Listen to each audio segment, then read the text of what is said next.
ഞാൻ നാട്ടിലായിരുന്ന സമയത്ത് എനിക്കൊരു ചിന്തയുണ്ടായിരുന്നു. നമുക്ക് യുകെയിലോട്ട് വന്നു കഴിഞ്ഞാൽ നല്ലൊരു സാലറി ഉള്ള ഒരു ജോലി, ആ സാലറിയിൽ നിന്ന് കുറേ പൈസയൊക്കെ സേവ് ചെയ്ത് നാട്ടിലേക്കൊക്കെ അയക്കാം, പിന്നെ നമുക്കിവിടെ അടിച്ചു പൊളിക്കാം, അങ്ങനെയുള്ള കുറേ ചിന്തകളുമൊക്കെ ആയിട്ടായിരുന്നു ഞാൻ നാട്ടിലായിരുന്നത്.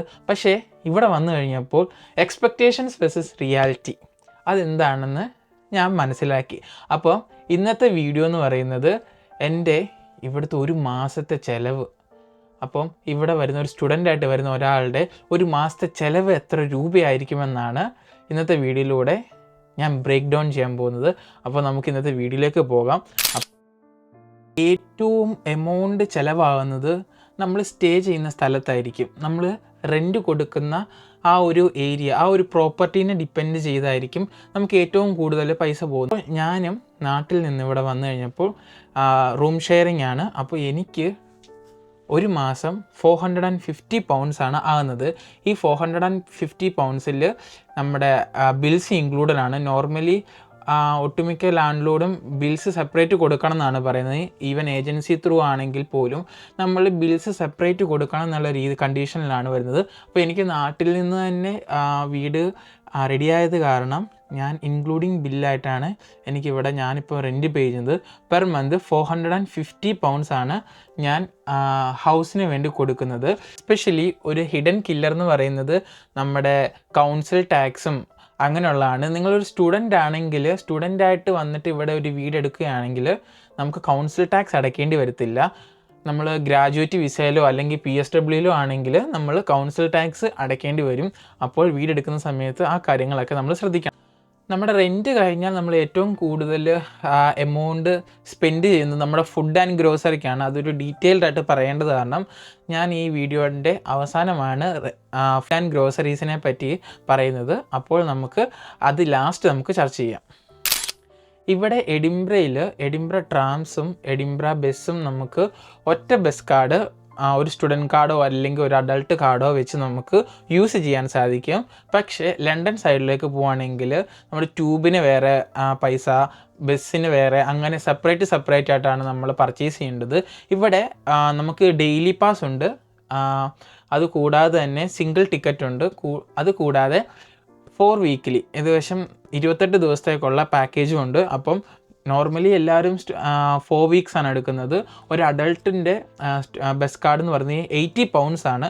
അപ്പോൾ നമ്മൾ ഒരു വർഷം 960 പൗണ്ട്സ് ബസ് കാർഡിന് വേണ്ടി തന്നെ എമൗണ്ട് സ്പെൻഡ് ചെയ്യുന്നുണ്ട്.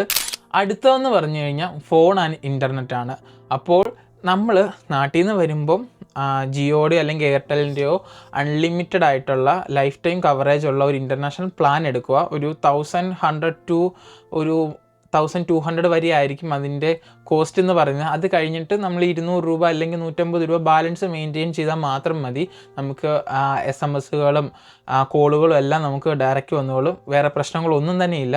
നമ്മൾ ഇവിടെ കൂടുതലായിട്ട് യൂസ് ചെയ്യുന്നത് ലിബാറയാണ്. ലിബാറയുടെ സിമ്മോ അല്ലെങ്കിൽ O2 അല്ലെങ്കിൽ 3 അല്ലെങ്കിൽ വോഡാഫോൺ ഇങ്ങനെയുള്ള സിമ്മുകളൊക്കെ ഉണ്ട്. അപ്പോൾ ഞാനിവിടെ ചെയ്തിരിക്കുന്നത്, എനിക്കിവിടെ വൈഫൈ ആക്സസ് ഉണ്ട്. അതുകൂടാതെ തന്നെ ഞാൻ ജോലി ചെയ്യുന്ന സ്ഥലത്തും വൈഫൈ ആക്സസ് ഉണ്ട്. നമ്മൾ പോകുന്ന ബസ്സിലാണെങ്കിൽ ലോത്തിയാൻ്റെ ബസ്സാണ്. ലോത്തിയാൻ്റെ ബസ്സിലും 85 MB പെർ ബസ് നമുക്ക് ഒരു ദിവസം ആക്സസ് ചെയ്യാൻ പറ്റും. അത് കാരണം തന്നെ ഏറ്റവും കുറഞ്ഞ ഒരു പ്ലാൻ, ഒരു 5 പൗണ്ട്സിൻ്റെയോ ഒരു 10 പൗണ്ട്സിൻ്റെയോ പ്ലാൻ മാത്രമാണ് എടുത്തിട്ടേക്കുന്നത്. ഇവിടെ പിന്നെ നമ്മൾ പുറത്ത് പോയി കഴിക്കുന്നത് നല്ല എക്സ്പെൻസ് ആയിട്ടുള്ള ഒരു കാര്യമാണ്. ഞാനൊരു എക്സാമ്പിൾ പറയാം. നിങ്ങളൊരു മന്തി ലവറാണെന്ന് വിചാരിക്കുക. അപ്പോൾ നാട്ടിൽ നിന്ന് ഇവിടെ വന്നാലും നമ്മുടെ ഇവിടുത്തെ ഇന്ത്യൻ റെസ്റ്റോറൻറ്റുകളിലൊക്കെ മന്തി കിട്ടും. നാട്ടിൽ എത്ര ഒരു മന്തി? 200 അല്ലെങ്കിൽ 250 മാക്സിമം ഒരു ക്വാർട്ടറിന്. പക്ഷേ ഇവിടെ എന്ന് പറയുമ്പം ഏകദേശം 10 പൗണ്ട്സ് 9.99 പൗണ്ട്സ് ആണ്. നാട്ടിലേക്ക് കൺവേർട്ട് ചെയ്യുമ്പോൾ 1200 രൂപ. കോട്ടയം അൽറാസിയിൽ ഒരു മട്ടൻ മന്തി ഫുള്ള് വാങ്ങുന്നതിന് 1200 രൂപ ഉണ്ടായിരുന്നുള്ളൂ ഞാൻ വരുന്ന സമയത്ത്. അപ്പോൾ അതാണ് വ്യത്യാസം. അടുത്തതെന്ന് പറയുന്നത് ക്ലോത്ത്സ് ആണ്.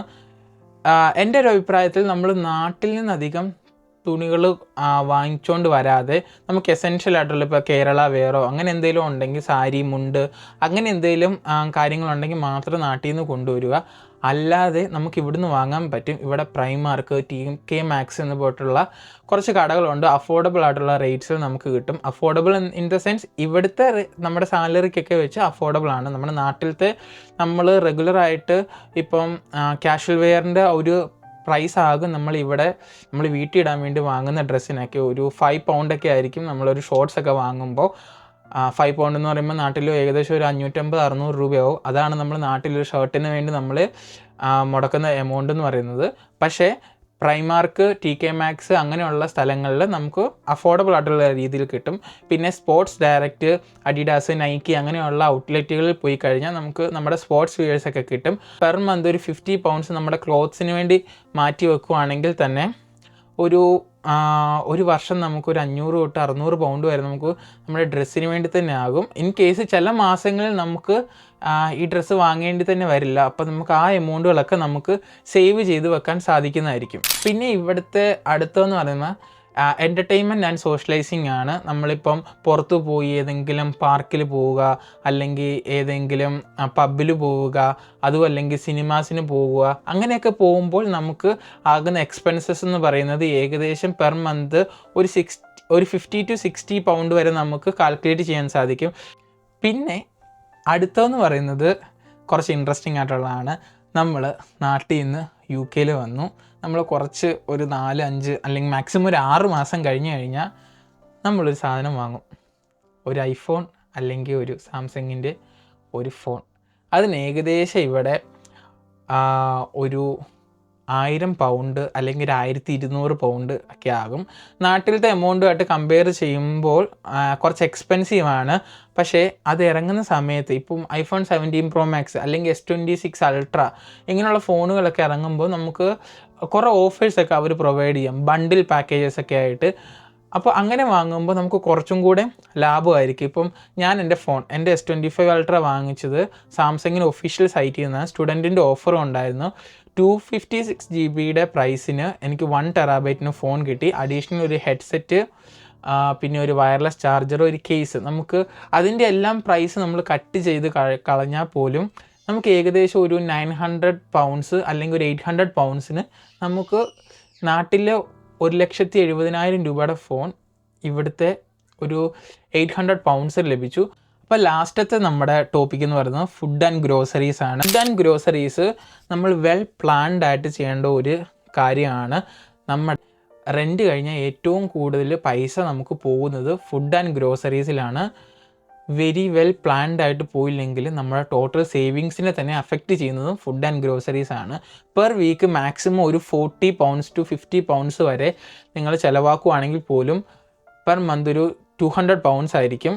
ഏറ്റവും ബെറ്റർ ആയിട്ടുള്ളത് ഇപ്പം ഞാൻ എൻ്റെ പ്ലാൻ ചെയ്തേക്കുന്നത് രാവിലെ ഓവർനൈറ്റ് ഓട്സ് ആണ്. അപ്പോൾ അതിനുവേണ്ടിയുള്ള 1 വീക്കിലേക്കുള്ള സാധനങ്ങൾ വാങ്ങിച്ചു വെക്കും. ഉച്ചയ്ക്ക് വേണ്ടിയുള്ള ചിക്കനും അങ്ങനെയുള്ളതും, വൈകുന്നേരത്തേക്കുള്ള ഫുഡിൻ്റെ കാര്യങ്ങളും അതിനുവേണ്ടിയുള്ളതെല്ലാം തയ്യാറാക്കി ആ ഒരു ലിസ്റ്റ് കൊണ്ടാണ് ഞാൻ പോകുന്നത്. എന്തൊക്കെ സാധനങ്ങളാണ് ഇല്ലാത്തത് അത് ടോപ്പ് അപ്പ് ചെയ്ത് മേടിച്ച് വെക്കുകയാണ് ചെയ്യുന്നത്. അഡീഷണൽ ആയിട്ട് ഫ്രൂട്ട്സ് ഒക്കെ മേടിച്ച് വെക്കുക, സ്റ്റേ ഹെൽത്തി ആയിട്ടിരിക്കാൻ വേണ്ടി. അപ്പോൾ ആ ഒരു എമൗണ്ട് എന്ന് പറഞ്ഞാൽ ഏകദേശം 200 പൗണ്ട്സ് ആണ്.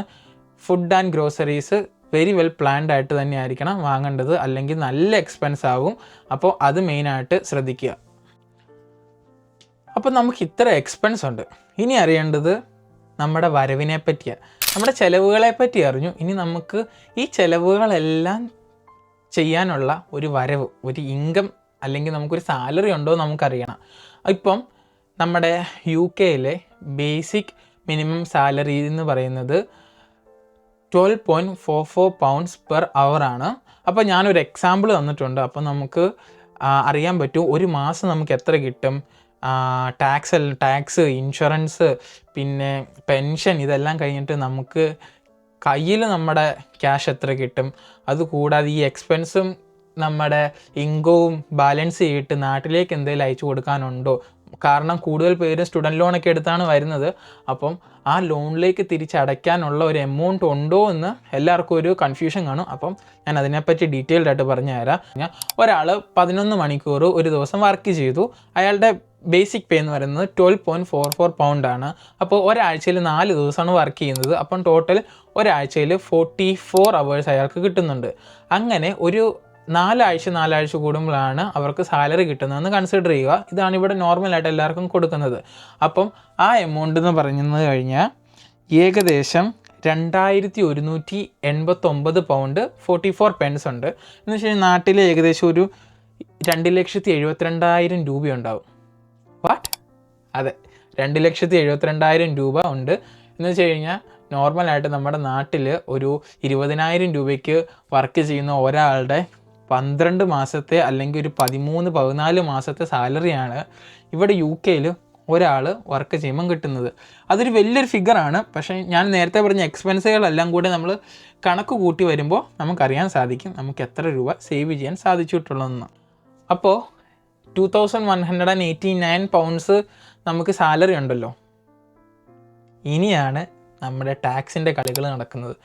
അത് നമ്മൾ കുറച്ച് കോംപ്ലിക്കേറ്റഡ് ആണ്, പക്ഷേ നമുക്ക് കുറച്ചും കൂടി ഈസി ആയിട്ട് ഞാൻ പറഞ്ഞു തരാം. അപ്പോൾ നമുക്ക് അതിലേക്ക് കടക്കാം.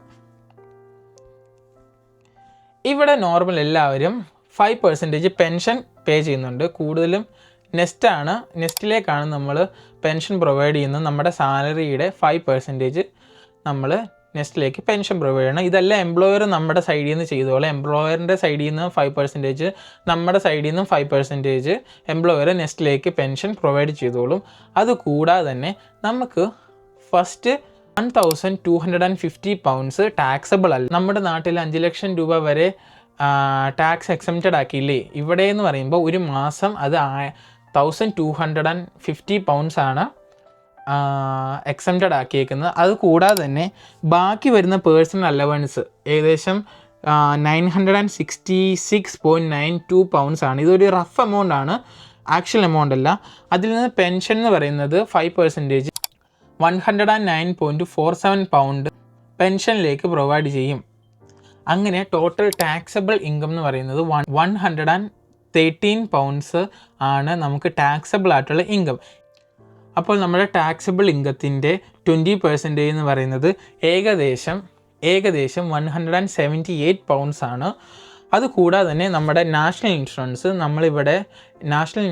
നമ്മൾ പേ ചെയ്യണം. അത് ഇതിൻ്റെ ഈ ടാക്സബിൾ ഇൻകത്തിൻ്റെ ഏകദേശം 97.80 പൗണ്ടാണ് നമ്മൾ ടോട്ടൽ കൊടുക്കേണ്ടത്.